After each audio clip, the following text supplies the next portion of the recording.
এত বড় জমিন আমি মাওলা বানাইলাম, বানানোর পিছনে আমার কোনো স্বার্থ নাই।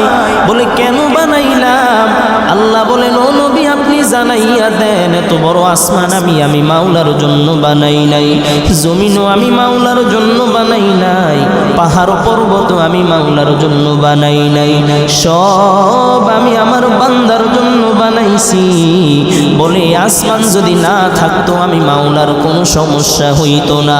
আসমান কিন্তু আমার মাওলার গোলামি করে না, জমিনেও কিন্তু আমার মাওলার গোলামি করে না।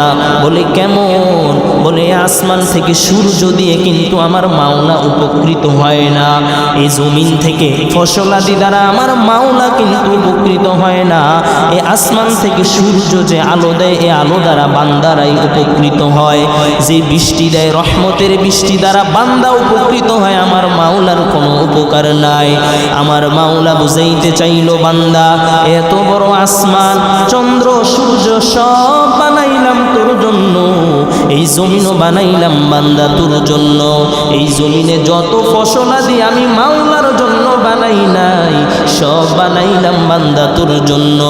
আসমান জমিন পাহাড় পর্বত সব বান্দা তোর জন্য। তোকে কেন বানাইলাম বান্দা জানুনি?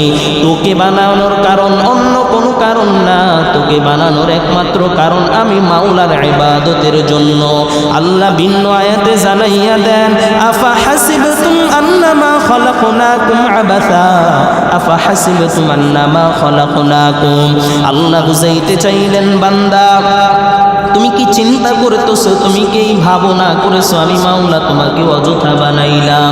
আমি মাওলা কিন্তু তোমাকে অযথা বানাই নাই। আবার এই চিন্তাও কি তুমি করো তুমি আমি মাওলার নিকটে ফিরে আসবা না?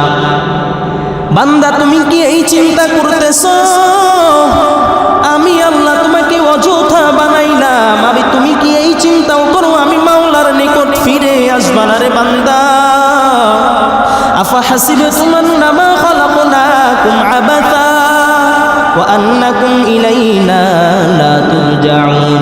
বান্দা তুমি কি চিন্তা করো আমি মাওলা তোমাকে অযথা বানাইলাম? আমি মাওলা কিন্তু তোমাকে অযথা বানাই নাই, আমি মাওলা কিন্তু তোমাকে অনর্থক বানাই নাই। আমি মাওলা তোমাকে বানানোর পিছনে একটা কারণ আছে, এই কারণ আবার আল্লাহ ভিন্ন আয়াতে জানান। আল্লাহ বলেন, ওমা খলাকতুল জিন্না ওয়াল ইনসা ইল্লা লিয়াবুদুন। আল্লাহ বলেন, ওয়ামা খলাকতু, আমি সৃষ্টি করেছি আল জিন্না ওয়াল ইনসা, মানুষ এবং জিন জাতিকে অন্য কোনো কারণে না, একমাত্র কারণ ইল্লা লিয়াবুদুন, তারা আমি মাওলার ইবাদত করবে। এই জন্য আমি আল্লাহ এই দুই জাতিকে সৃষ্টি করেছি।